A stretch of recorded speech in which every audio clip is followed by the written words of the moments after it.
वंदे मातरम। अरिजीत जो भारत के प्रसिद्ध गायक हैं, पिकासो और अरिजीत में एक महत्वपूर्ण तुलना मिलती है, एक समानता मिलती है कि वह अपने आनंद के लिए कार्य करते हैं। यही बात भगवत गीता में भी कही गई है कि कर्म फल की चिंता मत करो, सिर्फ कर्म पर ध्यान दो, क्योंकि तुम्हारा कर्म पर अधिकार है। फल तो देने वाला परमात्मा है, नियति है, जो विभिन्न कारणों से आपके सामने प्रस्तुत होता है। यही बात मनुष्य को सर्वश्रेष्ठ बनाती है, क्योंकि पिकासो ने कहा था कि जो गुलाब होता है, चाहे वह कहीं पर भी खिले, वह किसी को दिखाने के लिए नहीं खिलता है, वह अपनी मस्ती में खिलता है, वह अपने आनंद में खिलता है। उसका खिलना ही उसका पुरस्कार है। वह किसी से अपनी प्रशंसा सुनने के लिए नहीं खिलता है, या वह नहीं चाहता है कि कोई उसकी प्रशंसा करे, क्योंकि वह जंगल में भी खिलता है, बगीचे में भी खिलता है और समान रूप से अपनी सुंदरता बिखेरता है। अरिजीत ने जो बातें एक इंटरव्यू में कही है दैनिक भास्कर के, वह पूरे मानव समाज के लिए प्रेरणादायी है कि किस प्रकार से वह अपने जीवन को सुंदर और संतुलित बना सकते हैं। अरिजीत कहते हैं कि मैं जब काम करता हूँ तो होश नहीं रहता है। मुझे तो यह भी नहीं पता था कि मेरा बॉलीवुड गाना कब रिलीज हुआ। अर्थात अपने काम में इतना डूब जाओ कि उसकी सफलता असफलता आपके लिए कोई मायने न रखे, उसका आनंद ही आपके लिए पर्याप्त है। वही आपकी उपलब्धि उसी क्षण मिल जाती है जब आप उस कार्य को सुंदरता से करते हैं। स्टार और सेलिब्रिटी जैसे शब्द काल्पनिक हैं। इन शब्दों ने हमारी फिल्म इंडस्ट्री और शो बिजनेस में ज़्यादा महत्व पा लिया है। किसी अन्य व्यवसाय की तरह हमारी इंडस्ट्री भी एक जगह है जहां क्रिएटिव लोग एक साथ आते हैं और फिल्म या म्यूजिक बनाते हैं। विभिन्न व्यवसायों में भी क्रिएटिव लोग एक साथ आते हैं और उस संतुलन से ही एक महान रचना बनती है, चाहे व्यवसाय हो, संगीत हो या अन्य कोई क्षेत्र। तो असल में कुछ बदलता नहीं है, सब वैसा ही है। मुझे आज भी पहले की तरह शांत और सादा जीवन जीने में खुशी मिलती है। मनुष्य को शांत और सादा जीवन जीने में तभी खुशी मिल सकती है जब वह अपने कर्म फल की अपेक्षा न करे, चिंता न करे। वह अपने कर्म पर ध्यान दे, अपने सुधार पर ध्यान दे कि निरंतर उसके कार्य में सुधार हो रहा है या नहीं हो रहा है। संगीत में मेरी रुचि माँ की वजह से हुई। जैसा अरिजीत कहते हैं, बचपन में केवल तबला बजाना सीखा था। मेरे 3 गुरु थे, एक ने रविंद्र संगीत सिखाया, दूसरे ने वाद्य यंत्र सिखाया, तीसरे ने वोकल्स पर काम करवाया। वाद्य यंत्र और रविंद्र संगीत और वोकल्स पर काम करना ही उन्हें सर्वश्रेष्ठ बनाता है। यही बात यह है कि किसी ने मुझ पर गाना या संगीत सीखने का दबाव नहीं डाला। यह सब अपने आप ही हुआ। दबाव से कोई कार्य किया नहीं जा सकता। जिस कार्य में आपको खुशी मिलती है वही कार्य आपके लिए सर्वश्रेष्ठ है। जीवन में, संसार में अनेक कार्य हैं, लेकिन आपके लिए जो कार्य बना है उसी में आप सर्वश्रेष्ठ प्रदर्शन कर सकते हो। यह आपको सीखना होगा, देखना होगा, ढूंढना होगा। यही स्टीव जॉब्स कहते हैं, जब तक अपना मनपसंद कार्य न मिल जाए उसे खोजते रहो, और जब वह मिल जाए तो उसे पूरी शिद्दत से करो, उसे पूरी लगन से करो। 24 घंटे करो तो भी आप उसमें थकोगे नहीं। ये उनका वादा था।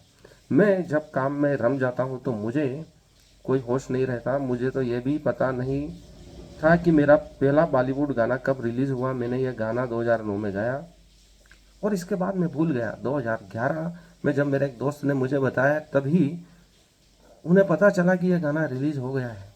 अर्थात अपने कार्य में इतने डूब जाओ कि उसकी सफलता असफलता कब आ रही है जा रही है आपको पता ही न चले, उसके कोई मायने न रहे।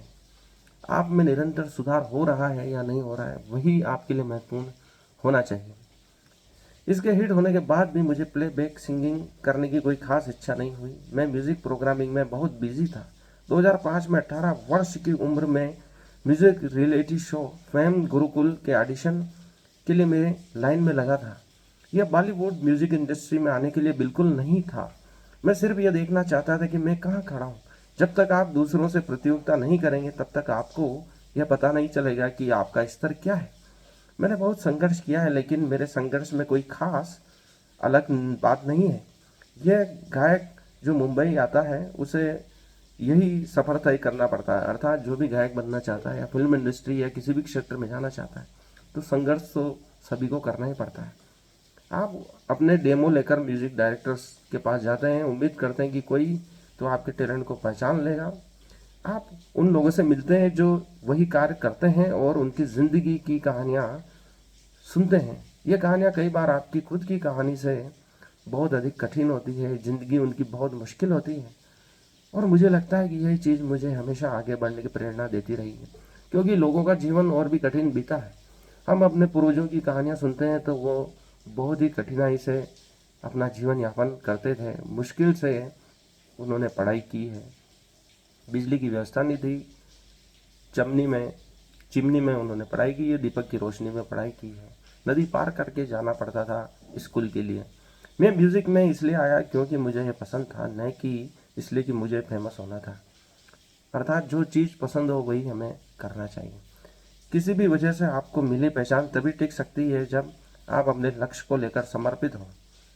आप अपने लक्ष्य के लिए जब तक समर्पित नहीं होंगे वह आपको मिल नहीं सकता है। जब लोग मुझे इंडस्ट्री में पहचानने लगे तो मैं भी खुद उनके पास गया और अब अपॉइंटमेंट लिया। कोशिश तो आपको करनी होगी उस वक्त तक जब तक आप लक्ष्य को हासिल नहीं करते। फेमस होने के बाद भी हमें अपने प्रयास तो करने ही होंगे। खुद ही उस लक्ष्य को प्राप्त करना होगा, कोई दूसरा आपके पास नहीं आएगा। काम मांगने जाना पड़ेगा, यही उनका कहना है। यदि आप काम नहीं मांगते हो तो आप रेलेवेंट नहीं रह सकते हो। यही बात चार्ली चार्पिन भी कहते हैं कि हम सोचते बहुत ज़्यादा हैं, महसूस बहुत कम करते हैं। हम चीज़ों को केवल देखते हैं, सुनते हैं, पढ़ते हैं, लेकिन उन्हें महसूस नहीं करते हैं। ओशो यही कहते हैं कि आप चीज़ों को महसूस करो बिना विचार किए। आप चीज़ों के बारे में विचार करते हो और वे चीज़ें अधूरी रह जाती हैं। सिर्फ आप उन चीज़ों को देखो। पेड़ को देख रहे हैं तो सिर्फ पेड़ को ही देखो, उसके बारे में विचार न करो कि ये उसका रंग कैसा है, उसकी पत्तियाँ कैसी।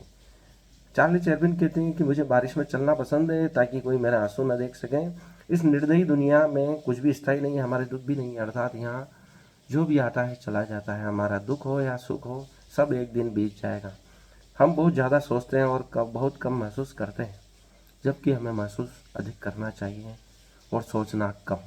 मेरा दुख किसी की हंसी की वजह बन सकता है, लेकिन मेरी हंसी कभी किसी के दुख की वजह नहीं बननी चाहिए। अर्थात अपने दुख से कोई सुखी हो तो कोई दिक्कत नहीं, लेकिन हमें किसी के दुख पे नहीं हंसना चाहिए। जिंदगी नज़दीक से देखने पर एक त्रासदी है, लेकिन दूर से देखने पर एक कॉमेडी। आप जिंदगी को जितना नज़दीक से देखेंगे उतना ही दुख मिलेगा, लेकिन दूर से देखेंगे तो उसमें एक कॉमेडी नज़र आएगी, मनोरंजन नज़र आएगा, एक चुटकुला नज़र आएगा। अगर आप बस मुस्कुराए तो पाएंगे कि ज़िंदगी अब भी जीने लायक है। यदि आप अभी से मुस्कुराना प्रारंभ कर देते हैं तो ये ज़िंदगी जीने लायक नज़र आने लगती है। उसी समय आपके सभी दुख दूर होते हुए प्रतीत होते हैं। आईना मेरा सबसे अच्छा दोस्त है, क्योंकि जब मैं रोता हूँ तो वह कभी हंसता नहीं है। आप नीचे देख रहे हैं तो इंद्रधनुष कभी दिखाई नहीं देगा। अर्थात ऊपर देखना प्रारंभ करें तो आपको खुशियाँ नजर आएगी। संसार में कितना विस्तार है, कितनी चीज़ें यहाँ अच्छी हो रही है, उसे देखने का प्रयास करें। कुल मिलाकर सार है कि हमें सकारात्मक बने रहना है और जो हमारा लक्ष्य है उसके लिए निरंतरता बनाए रखना है, निरंतर प्रयास करना है। तभी हम किसी भी क्षेत्र में सफल हो सकते हैं। यही किसी कार्य की सफलता का आधार है, जो कि भगवत गीता में कृष्ण अर्जुन को सिखा रहे हैं। कर्मण्येवाधिकारस्ते माँ फलेषु कदाचन माँ कर्मफल हेतुर्भुर्मात् कर्मणि।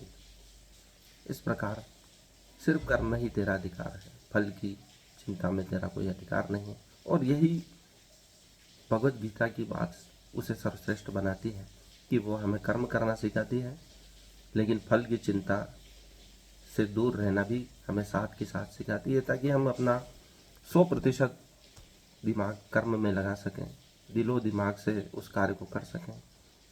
वही उसकी सफलता का रहस्य भी है। धन्यवाद, आज के लिए इतना ही। इस वीडियो को लाइक करें, चैनल को सब्सक्राइब करें, कुछ अवश्य कमेंट करें। धन्यवाद।